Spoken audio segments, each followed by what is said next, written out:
如果诸位观众还记得的话，老一曾说过，有的事情哪怕对面装死，我都当这件事过去了。只可惜几乎每次都是，每当我想给你多点尊重，你便开口说话。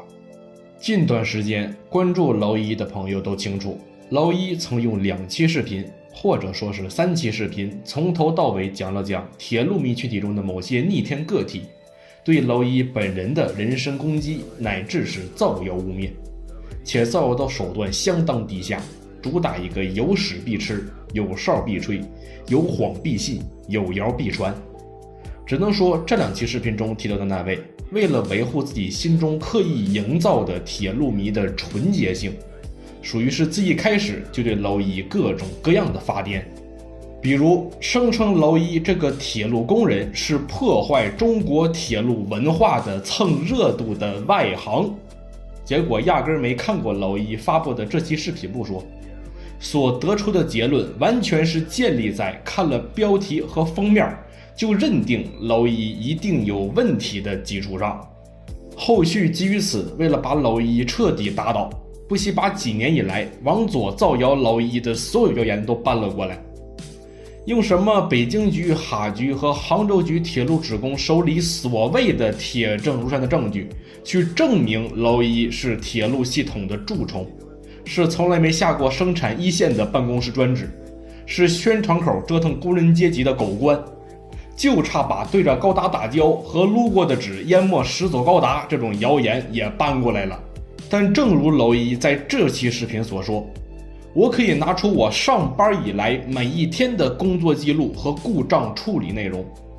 如果可以的话，都可以拿出技术表演赛的部分过程，以及在区间内冲着机车哈气后被制裁成 SCP-529 的哈基米。请问这位，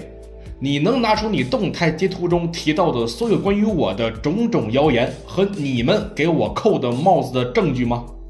这也就是为什么直到现在，老一我真的很想知道他口中的所谓的北京局、哈局和杭州局铁路职工能够拿出一丁点证据去证明这些老一我自己都不知道的内容。但很可惜的是，迄今为止，自2026年5月13日至今近2个月的时间，当事人不仅没有拿出一丁点关于我的谣言的实质性证据，还把我拉黑了不说，更是把我这3期视频连续2次举报下架，主打一个造谣有理，反击有罪，没有证据全凭嘴硬，死不认错，拉黑举报。可正如视频开始时所说，我都没打算对面能道歉，哪怕这小子装死，我都算这事过去了。结果却是，这位总是恰到好处的时候给你来个跳脸，主打一个不咬人膈应人。让我们把时间拨回到2026年6月20日，就在这天，这位又当不当正不正的发了这么个动态，整个动态主打一个责任全在老一，一口咬定老一这个铁路工人是破坏中国铁路文化的外行。至于对老一的造谣，虽然说他坚决不拿出一丁点的证据，但你能保证谣言里说的内容是假的吗？所以他在这条动态里到底说了什么，让我们一条一条的去看。首先先看看他是如何狡辩的，也就是为什么不对老一我在视频中提出的针对我的造谣的质问做出回应。该说不说，这会在一开始的问题里就大搞岁月史书不说，还倒打一耙，把抹黑他人名誉这件事一股脑的扣到老一我的头上，全然不提自己在之前的动态里，具体的说是被他删除的动态里如何的，用自称是北京局、哈局和杭州局铁路职工手里所谓的铁证如山的证据去证明老一是铁路系统的蛀虫狗官。观众朋友在这里看到的所有截图有一个算一个，都是当初他发在动态里的，结果到6月20号他是一句自己的责任都不说，还把所有的黑锅全扣到老一我的头上。而基于此，我也不难猜出他在后面能说什么，让我们继续往后看。也就是为什么不做出回应，因为按照他的设想，老一做的几期视频都是给网络上没有个人判断能力的打手看的，他没有必要做出回应。明白了吧？在他预设的语境里，所有观看老一视频的观众都是没有任何是非对错判断能力的乌合之众。既然他这个如此高尚的人面对的都是乌合之众，就没有必要做出回应了。这就很搞笑了。其一，还是那句话，他在这里还是在强行转移话题，也就是直到现在也没有回答我在这2期视频里提出的所有问题，即他是如何在完全没看老一这期视频的基础上，认定老一我是破坏铁路文化的蹭热度的外行，以及如何通过几个完全不认识我以及我不认识的几个他自称是其他几个铁路局的职工，就得出了老一我自己都完全不知道完全不清楚的关于我的铁路从业经历，也就是铁路系统内的狗官和折腾工人的宣传口办公室专职。直到现在，他不仅没有回应不说，还在这里直接说出，因为我觉得你的视频在挑动对立，所以没有必要回应，以及老一的视频极尽断章取义。真牛逼！前前后后几句话，在掩盖自己曾传播铁路工人谣言的事实的同时，把火烧到了老一的身上，全然不顾当初他是怎么挑动对立的，又是如何在挑动对立后来上一句大义凛然的不必在意，又是如何在传播谣言后装聋作哑的。这里他所做的就是把矛盾的中心点无缝衔接，从他自己转嫁到老一的身上，即他如何一步步传播老一的谣言，变成了老一制作视频挑动对立和断章取义破坏铁路文化，让老一成为了整场闹剧的罪魁祸首。至于他说的一边卖弄自己的铁路工作人员的身份当作后盾，一边公开引导个人粉丝攻击其他铁路工作人员，这就很好笑了。前者，您是如何认定我是在用铁路工作人员的身份当作后盾的？还是那句话，要不是你搁这把各路谣言当作铁证如山的证据，老一我也不能把自己的证据一五一十的摆出来。结果到现在，因为你的造谣，迫使我不得不把自己的工作情况说清楚。结果我在说清楚之后，你又说我用铁路工人的身份当作后盾，你要不要脸呢？好话咋全让你说了？如果真要说的话，因为我身为铁路工人，那我党、工人阶级和人民群众就是我们铁路工人最强大的后盾，你有意见吗？而后者，也就是一边公开引导个人粉丝攻击其他铁路工作人员，还是那句话，自己队友卧龙凤雏把人家的账号信息露出来了不说，也让我十分好奇，一个 IP 位置在浙江的铁路工人是如何知道身处东北的我的工作信息的？说我引导粉丝攻击其他铁路工作人员，那你咋不说他在消息记录里为什么对与之素不相识的我上来就是人身攻击？合着你们怎么骂别人都行，怎么造谣别人都没事儿，当事人一过来询问讨回自己的名誉权就被打上引导网暴，你咋就这么厉害呢？再往后看，还是在避重就轻，还是在转移话题。我还是那句话，您是如何在完全没看过我的视频的基础上认定我的视频，在引导自己的网络打手对对方进行攻击，以此达到垄断事件话语权的目的的？还有，请看到这里的所有观众老爷们注意，按照他的说法，只要你在看老一我的视频，你就是他口中的互联网打手和互联网暴徒。你只要在看我的视频，就是在破坏中国铁路文化圈子。按照他的理论，你们都有罄竹难书的责任。继续往后看，也就是说我什么谁被他咬上了谁就是死了，只能说不要在这里装可怜巴巴的受害者。请一直在关注这件事的观众朋友们想一下，老一为什么对这件事穷追狠打刨根问底？是因为流浪地球和战壕十字军不好玩吗？说到底，不还是因为这件事起源于对面，起源于这位脑瘫毫无根据的情况对老一进行造谣污蔑。结果这位呢，不仅没有回应，还在2周内接连给老一造谣不说，更是连续几次把老一的视频举报下架，更是在这条动态里疯狂的岁月史书，把所有的责任都推到老一身上，把自己摘得干干净净，顺便把所有观众老爷都说成是网络暴民，属实是精彩至极。至于他在这里说的连发3个视频攻击对方，并不惜为打倒一个千粉 UP 造谣抹黑，这里先纠错，没有3期，只有2期，算上这期才是3期，并不惜为打倒一个千粉 UP 造谣抹黑。其一，不要在粉丝数量上给自己营造出可怜巴巴的弱者形象，好像来讨公道的老一是在欺压弱小，造谣传播的铁路迷是可怜巴巴的受害者，这种方法太女权了。真以为自己是武汉大学的杨景元呢？还是说你就是铁路迷里的杨景元？其二，你说我对你造谣抹黑，那好，请拿出证据。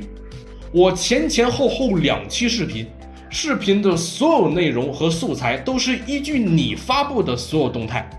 东西都是你发的，内容都是你写的，关于老一我的谣言也都是你传播的。现在你说我对你造谣抹黑，这逼话说出来你自己信吗？然后看看他列出的第2个问题，其实第2个问题不用逐条去分析，老一这里就把整个问题展开放出来，实在是太逆天了。这段话总结下来就是，因为他得到所谓的处罚结果，所以在他的认定中，此次红旗29泄密事件在现实影响上其实无所谓，对我国的军事部署和信息泄露这方面不痛不痒，至少没有诸位军迷说的这么严重，完完全全的无伤大雅，甚至是合乎规范、合乎逻辑。最后用自己的所谓亲身经历证明了，强调此次红旗29泄密多么严重的所有人都是破坏铁路文化的臭虫。这下老一和装甲车等灰骑士和军迷在某些人眼里都是空谈保密意识不如铁路迷的小丑了。而基于此，大伙也能看出这位到底有多逆天了。而且按照老一的了解，泄密事件的当事人他就不是铁路迷。没错，请大伙听清，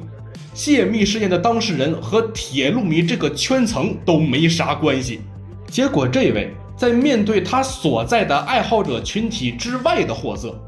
他首先想到的不是调查清楚，他率先做的是给完全处于自己圈子之外的货色洗地。这也就是为什么老一曾说过，哪怕他切割我都算他努力过了。结果反过来，这位不仅没有切割，还把如此严重的泄密事件说的是云淡风轻。只能说这位里外里就是一个态度，红旗29泄密就泄密呗，不就是泄露了省份、武器型号、外形数据、车次数据、上下行和始发站、终到站这些信息，当事人不就是拍完之后发到外网上给别人看了吗？有什么大不了的？到头来就是口头警告，你们军迷装什么保密干事？你们军迷的保密意识有我这个铁路迷强吗？一帮装腔作势的臭逼！再者说，我之前就说过，这次泄密事件能够发生，你们军迷群体应该负全责。至于他在这里说的南征北战、党同伐异，只是网络小丑而没有任何社会价值。还说一个铁路工作人员如果能借着自己的身份进行科普和宣传，那无疑是值得尊重；如果借着自己的身份做掩护，党同伐异，那实在是令人不齿。这一下好了，这回到了之前的话题，到底是谁在利用自己的身份党同伐异？又是谁在当传播谣言的网络小丑？在这里，老一给大伙设定一个场景，站在诸位面前有2个人，一个是专业院校毕业，入职铁路后在一线维修岗位干了10多年的基层铁路工人，另一个是高中没有毕业，对铁路感兴趣，但又对着前面提到的铁路工人破口大骂，声称铁路工人是没有任何社会价值的臭虫，甚至不惜创造谣言、传播谣言的铁路爱好者。这2位摆在大伙面前，到底谁才是没有任何社会价值的网络小丑。所以蝼蚁也不奇怪，在5月份泄密事件发生后，他能够大言不惭地说出泄密事件的发生军迷群体负全责这样的话。最后让我们看看他在动态里写的最后一个问答，即为什么不提供证据。只能说一上来就很难崩，证据是给人看的，不是给狗吃的。太棒了，一上来就把大伙都惹到了。怎么个意思？合着所有让你拿出证据的人民群众都是你眼中的猪和狗？而反过来说，你如此的出言不逊，侮辱人民群众，那我可不可以说你自始至终手里就根本没有关于蝼蚁我的铁路工人身份的一丁点的证据？道理很简单，蝼蚁在这里可以向所有观众老爷们坦白，因为按照蝼蚁我的工作经历，我本人从来都没有与外籍职工和领导打过任何交道，自然也不可能和他们在工作和生活上产生任何交集。所以蝼蚁可以很负责地说，这货手里就不可能有关于我的任何实打实的证据。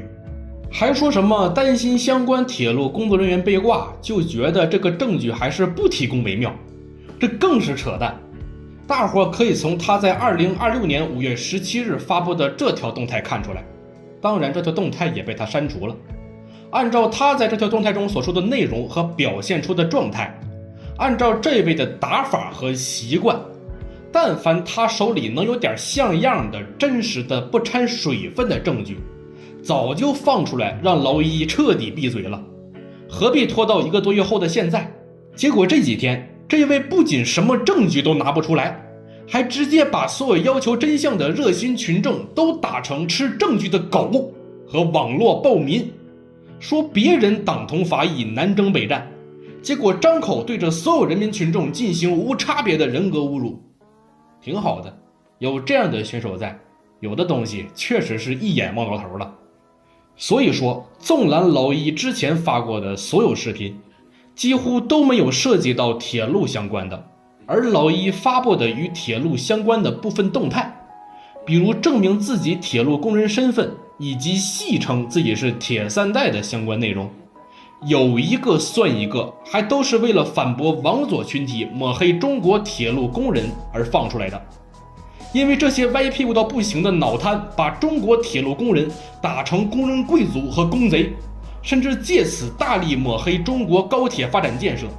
把中国铁路说成资本家的私人企业。结果到现在，你小子既不查证也不甄别，直接一股脑的把这些针对蝼蚁我的、针对中国工人阶级的和针对中国铁路发展建设的谣言照单全收不说，还坚持嘴硬继续传播。既拿不出你传播的谣言的实质性证据不说，还用这样一句话对所有要求你拿出证据的人民群众进行最彻底的人格侮辱，装的既正义凛然又惨遭欺凌。结果到现在，蝼蚁我问你的所有问题，你有回答一个吗？回答不了问题就创造问题，解决不了谣言就创造新谣言，一被质问就避重就轻，把本属于自己的责任摘得干干净净不说，还把所有路人都当成吃证据的狗，你算个屁的铁路迷！除此之外，也请大伙注意一下，这位对蝼蚁的身份态度始终处于一种收缩的状态，这可以从他之前发过的动态中看出来。此次事件的原爆点，也就是他在2026年5月9日发布的这条动态说起。在最初的这条动态中，他没有主观上直接承认我的铁路工人身份，而说我是蹭热度的外行。而在事件初步发酵后，以及蝼蚁发布这期视频后，他在2026年5月17日发布的这条动态中就改口了，从不承认身份变成了用几张不知道哪里来的聊天记录去有力论证蝼蚁。你虽然是铁路从业者，但你不是铁路工人，更不是工人阶级，你是破坏铁路事业环境的黑五类，更是狗官、蛀虫、腐败官员。而当蝼蚁发布这期视频，对他给我进行的造谣污蔑进行质问后，他在1个月后的2026年6月20日再次改口，变成了现如今的。你虽然是铁路工人，但我认为你在用自己的工人身份给自己当后盾，所以请大伙期待一下他后面会怎么说。视频的最后也请大伙思考一下，为什么有的群体和文化圈层可以从小众文化变成大众文化？为什么有的小众文化发展了10几年甚至几十年，它还是小众文化？其实很简单，这在某种意义上和我国的整风运动有所关联。因为网上很多抽象事儿能够发生，恰是建立在现实中的我国我党依然坚持惩前毖后、治病救人。只不过有的群体随着时间的推移和自身的发展，让自己从小众文化逐步扩张成大众文化，甚至是全民文化。只不过这个过程会伴随各种各样的生长痛。而如果部分人把自己的小众文化当作人民群众给他们的特殊待遇和向人民群众恩赐火种的理所应当，那这个群体也真就是一眼望到头了。